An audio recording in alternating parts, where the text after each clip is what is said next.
Ini sebab kenapa madu kuat tualang mendapat permintaan tinggi di Malaysia. Part 10. Masya Allah, boleh menggadai nyawa nak dapatkan madu asli.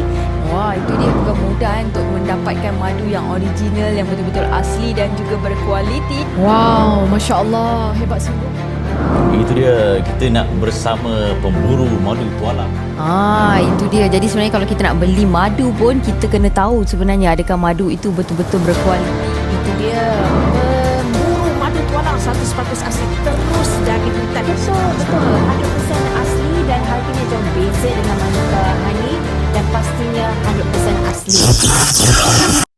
Pengalaman luas dalam industri madu dunia. Madu kuat keluaran Quadmax sudah berada di pasaran dunia madu lebih dari 10 tahun. Kami bukan sekadar menjual tetapi mempunyai kumpulan pemanjat khusus, ada sistem audit keaslian, ada rangkaian pembekal hutan sebenar, ada rekod ekspor, ada pengalaman kawal kualiti bertahun-tahun. Inilah sebab pelanggan setia seluruh Malaysia, termasuk doktor, atlet dan keluarga memilih madu kuat tualang. Madu kuat tualang bukan sekadar madu gelap seperti madu akasia atau madu ternak yang dipasarkan sebagai tualang. Ia adalah madu liar daripada lebah terbesar dunia dari hutan tropika sebenar melalui kaedah tuaian ekstrem diproses di pusat penapisan profesional diuji sains, disokong ayat Quran tentang kepelbagaian warna dan penyembuhan.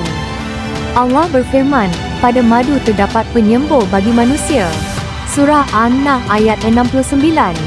Madu tualang adalah refleksi ciptaan Allah yang paling berharga dari rimba tropika dan kami memastikan ia sampai kepada anda dalam bentuk paling asli, paling bersih dan paling berkualiti.